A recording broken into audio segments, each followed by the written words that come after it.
everyone, Crow here, and another pickup video for this week. And I do have quite a bit of stuff again, and some pretty amazing deals as well. So I'll start off by starting with what things were gotten from Goodwill this week.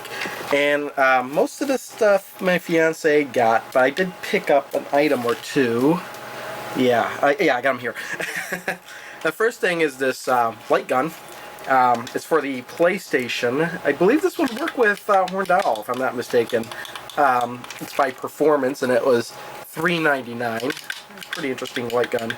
Got a very loose trigger, but I suppose if you just hold it right where it's about to click, you're good with it. Yeah, interesting. Got a whole bunch of settings here.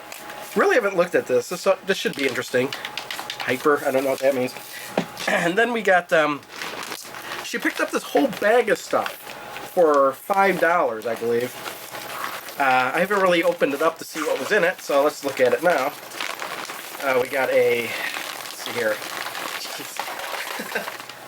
It's a really bad Nintendo 64 controller, third party with the logo missing off of it, whatever it is. So, damn. And this is why I keep all my stuff in rubber bands. They didn't want to untangle all this stuff, apparently, so I'm not going to deal with it now. But it looks like there's also a Atari 2600 plug-and-play. Alright, we got that. What's this stuff here? Well, this is unusual.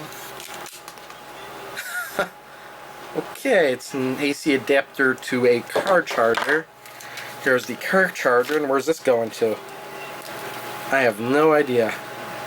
Oh, this is for the... This has got to be for a Game Boy Advance. Not the Oh yeah, the SP version, yeah. And then there's also a Nintendo 64 in here, and I did kind of take a peek. It's got no jumper.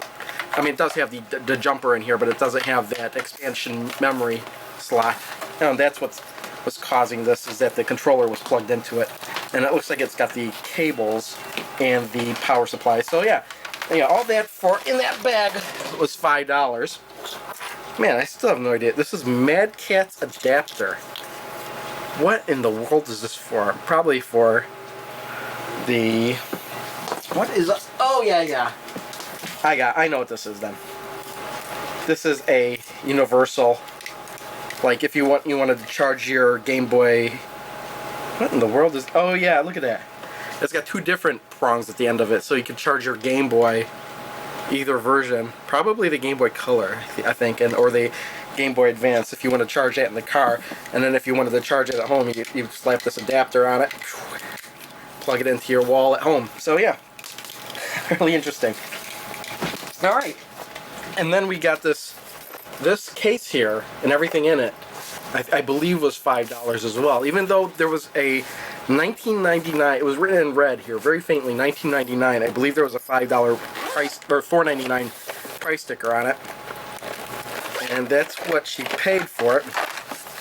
And there's pretty interesting stuff in here. There's a Game Boy Color in here. It's like a translucent purpley type color.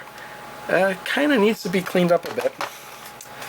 But there's a whole bunch of games in here. We got Top Gear Pocket for the Game Boy Color.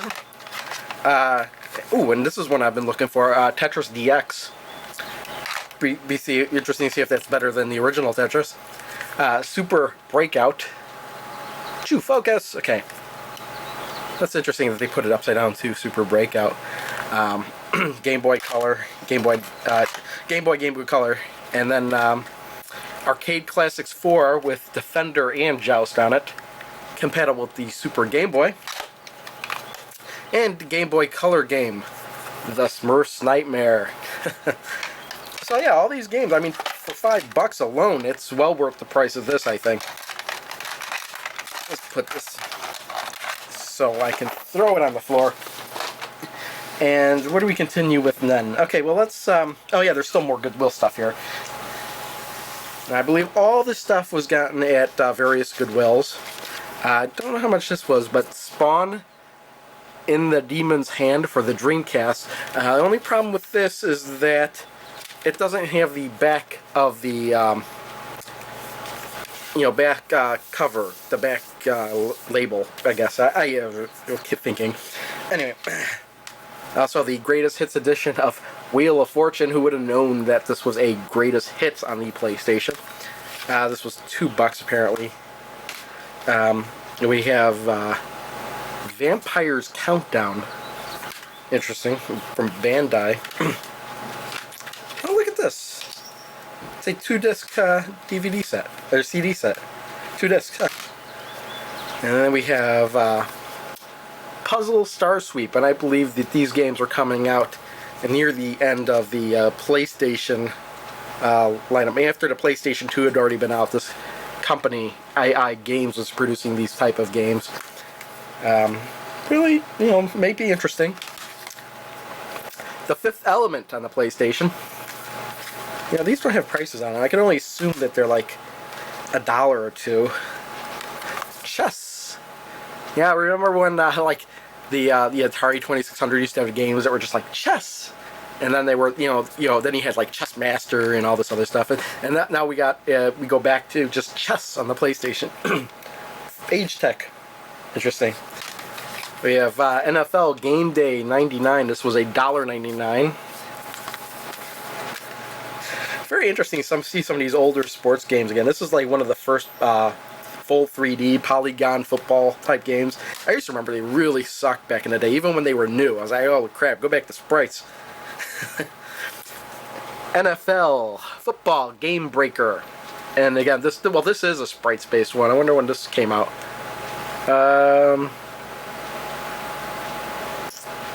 1996. So yeah, this seems to be a fairly.